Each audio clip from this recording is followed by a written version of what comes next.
For today's outdoor segments, Mr. JB takes us to Big Pigeon for brim, launching out of Bayou Pigeon Public Landing near Pierre Park.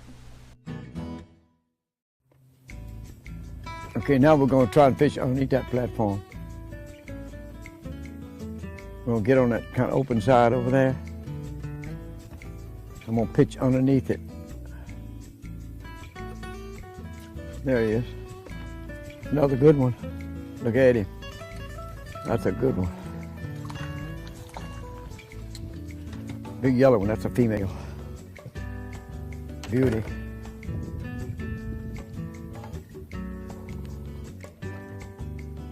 There you go, underneath there. That's a nice one. That's a keeper today. Very nice.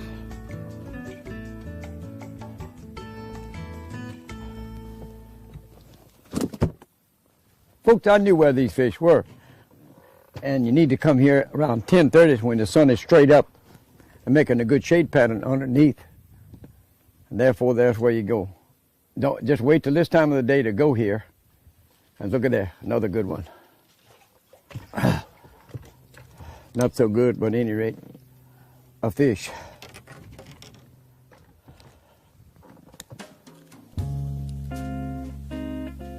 There he is again. Another keeper. These little yellow ones are nice and fat. Not so small. Very good eating fish. Now you got to learn to flip cast it to get the bait way on underneath there where those fish are sitting. There's another. Oh yeah, it's beauty. That's a beauty. It's the biggest one of the day right there, brim.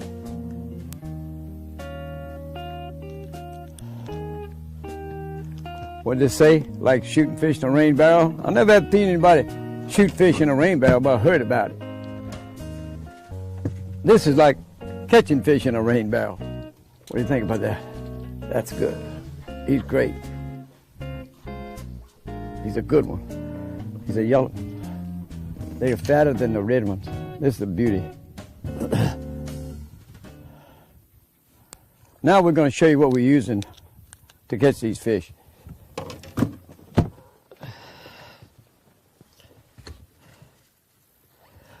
This little hook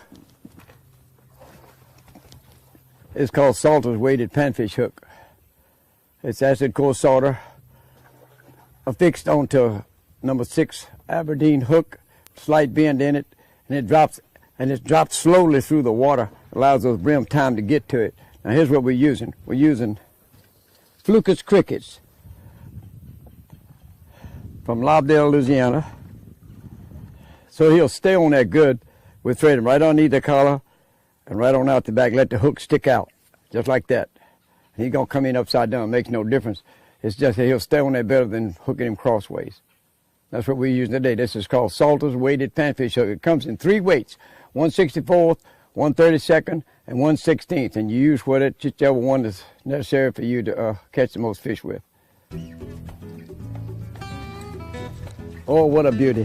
What a beauty. Woo, what a beauty. And what a eater. Nothing eats better than bluegill fried in cornmeal. Folks, you're watching the Outdoor Kitchen Show. We're out in the Chaplow Basin catching bluegill on salted jigging pole with a weighted hook and a cricket, Flukus crickets. Stay tuned. We'll be right back. Oh, I got a good one. That's a good one. Oh, a chinky pin. Folks, you're watching the Outdoor Kitchen Show.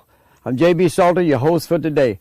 We're out in the beautiful swampy area of Chaplow Basin, catching with salted jigging pole and Flukus crickets and a little weighted hook, right in this shade pattern.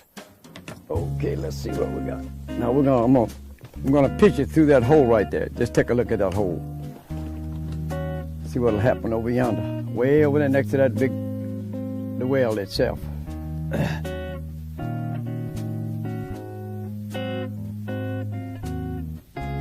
There he is.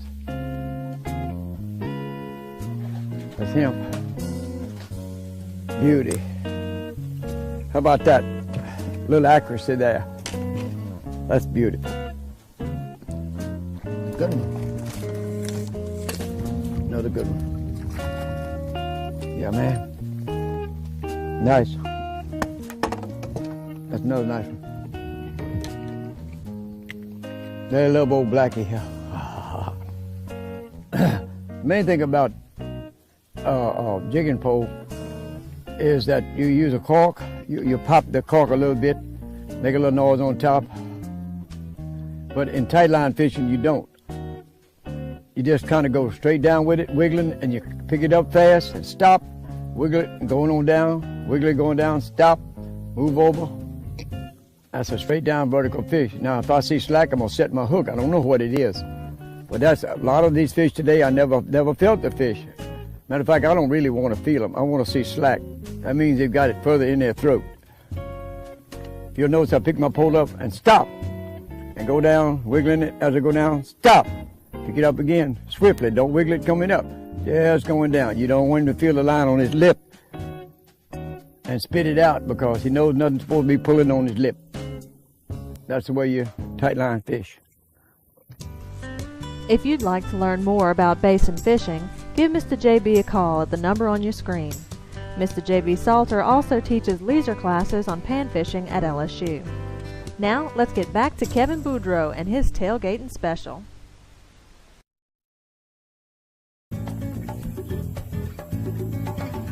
Hello, anglers. You're watching the Outdoor Kitchen Show. We're fishing with the Salter jigging pole today down in the Chapala Basin. We're fishing in some canals between Little and Big Pigeon. In the greater Chapala Basin here, which is one of the greatest places in the United States for catching panfish, we launched at the Pigeon Landing. Well, a big old goggle eye, that's what we came for. Goggle eye, sac-a-lait, brim, bluegill, everything hits these jigs.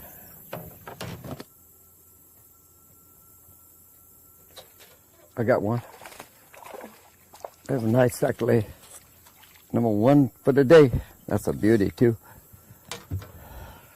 I had 2 strikes there already a while ago.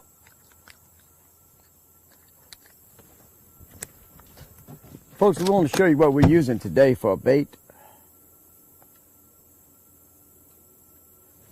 Of course, I'm using Salter's jigging pole, which I've made 30,000 of already in the last 20 years. Now this is a tube jig. That's got a red head, black and chartreuse sparkle tail with a plastic weed guard glued to the front of it so that it makes it weedless so we can fish these treetops down here more thoroughly and not get hung. Stay fishing the whole time. That's nice, isn't it?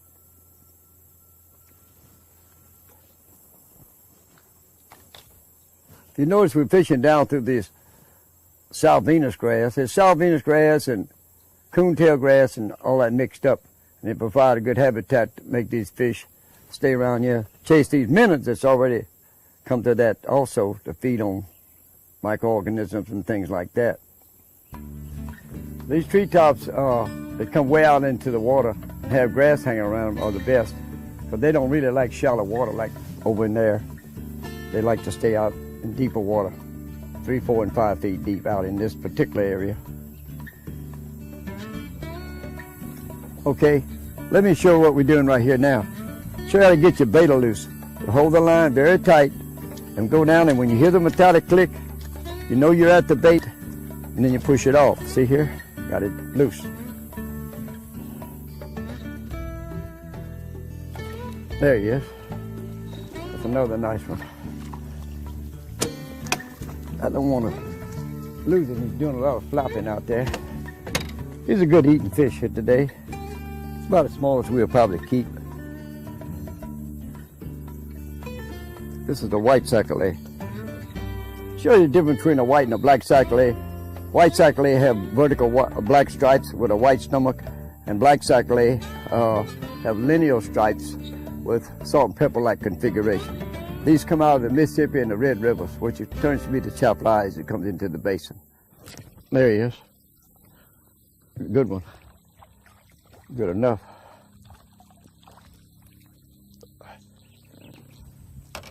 Dragging over that log, folks. with a good weed guard so I can drag close, touch it all the way across, all the way down it. Now look how you fix the weed guard. Very carefully. You have the hook so that it protrudes just on the surface on top of it, so that it'll come out there good. But you have to set your hook hard with a hard jerk on the elbow where you got power. And sometimes underneath bushes you got to use both hands, your elbow, your forearm, and one hand, okay? Thanks, Mr. JB. Now it's time to get cleaned up and head back to the kitchen. When we come back, we'll be cooking blackened tuna and scampi. You're watching the Outdoor Kitchen Show.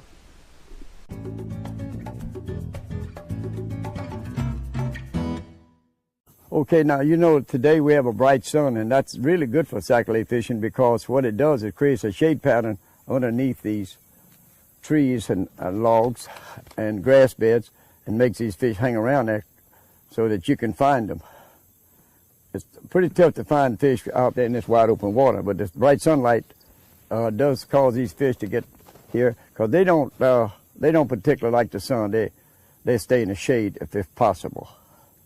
So that grass bed, and I'm going to show people how to go. Now we're going to pop this bait down through there, whereas you might not be able to get it down any other way. You sling it overhand and then drop it down through there.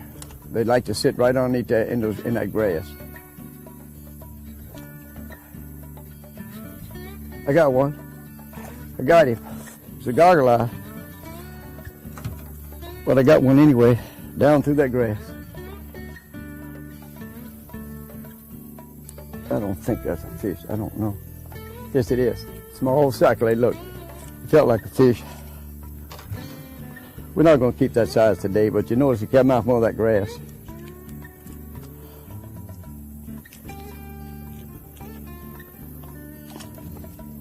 Okay, we're going to move. We're going to that good place. I'm going to turn, because there's a little wind from that way. I'm going to turn into the wind.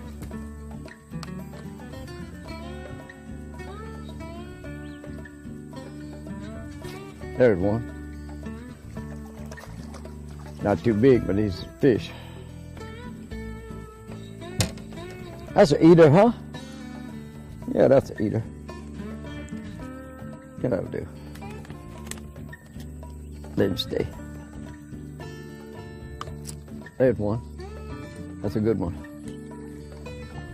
That's a good one. Good enough.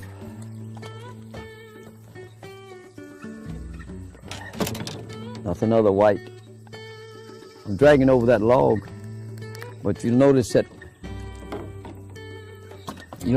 I always reset this little plastic weed guard so that I can drag over it without getting hung.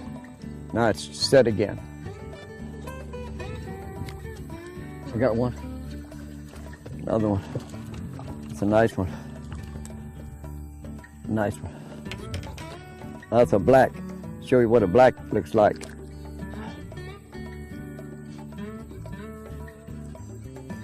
Linear stripes with salt and pepper-like configurations of the spots.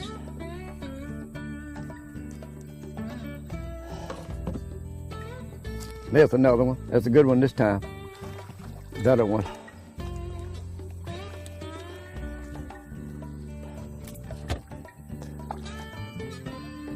They're getting a little bigger. Now that's the biggest one today. Probably about a little over half a pound, maybe 3/4. Stay tuned. We'll be right back with more from the Outdoor Kitchen Show.